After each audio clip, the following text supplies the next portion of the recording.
Hello అండి, welcome to Pranay జెషి blog. ఈరోజైతే వంకాయ కర్రీ ఎలా ప్రిపేర్ చేసుకోవాలో చూపించబోతున్నాను. ముందుగా ప్యాన్ పెట్టుకొని ఒక 3 or 4 టేబుల్ స్పూన్ల ఆయిల్ వేసుకోండి. తర్వాత ఒక 2 ఉల్లిపాయలు సన్నగా కట్ చేసుకొని, పచ్చిమిర్చి 2, వంకాయలు ఇలా పొడుగ్గా కట్ చేసి పెట్టుకోండి. నల్లగా అవ్వకుండా కొంచెం సాల్ట్ వేసుకోండి. ఆ తర్వాత ఆయిల్లో కొద్దిగా దంచి వేసిన వెల్లుల్లిపాయలు, తాలింపు గింజలు, కొంచెం జీలకర్ర వేసి దోరగా ఫ్రై చేయండి. తర్వాత కొంచెం పచ్చిమిర్చి వేసి ఒకసారి బాగా కలపండి. తర్వాత ఒక 2-3 రెమ్మలు కరివేపాకును కూడా వేసి ఒకసారి బాగా కలపండి. తర్వాత సన్నగా తరిగి పెట్టుకున్న ఉల్లిపాయ ముక్కల్ని కూడా ఇందులో వేసి ఒకసారి బాగా కలుపుకోవాలి.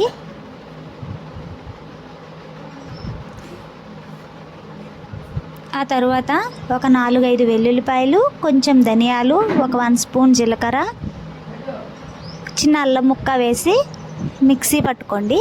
ఆ తర్వాత ఆ పేస్ట్ ఇందులో వేసుకోండి. 1.5 స్పూన్ పేస్ట్ వేసుకొని బాగా పచ్చివాసన పోయేంత వరకు బాగా కలుపుకోండి.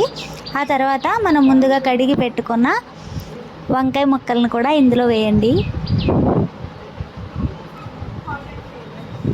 తర్వాత వంకాయ ముక్కలన్నీ వేసేసి ఒకసారి బాగా కలుపుకోండి. తర్వాత 1.5 స్పూన్ 1 స్పూన్ అయినా పసుపు వేసుకోవాలి. తర్వాత మేము గల్లుప్పు వేస్తున్నాము, 1 స్పూన్ వేస్తున్నాము. మీరు సాల్ట్ కాబట్టి 1.5 స్పూన్ వేసుకోండి. తర్వాత బాగా కలుపుకోవాలి. కలుపుకొని మూత పెట్టి ఒక 10 మినిట్స్ మగ్గనివ్వండి. ఆ తర్వాత మూత తీసి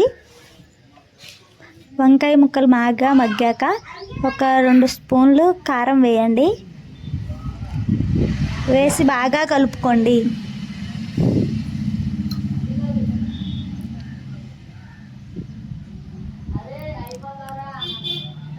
తర్వాత మూత పెట్టి ఒక 2 మినిట్స్ బాగా మగ్గనివ్వండి.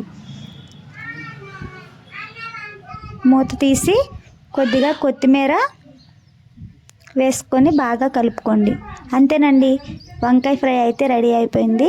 మీరు కూడా తప్పకుండా ట్రై చేసి మీకు ఎలా వచ్చిందో నాకు కామెంట్ చేయండి.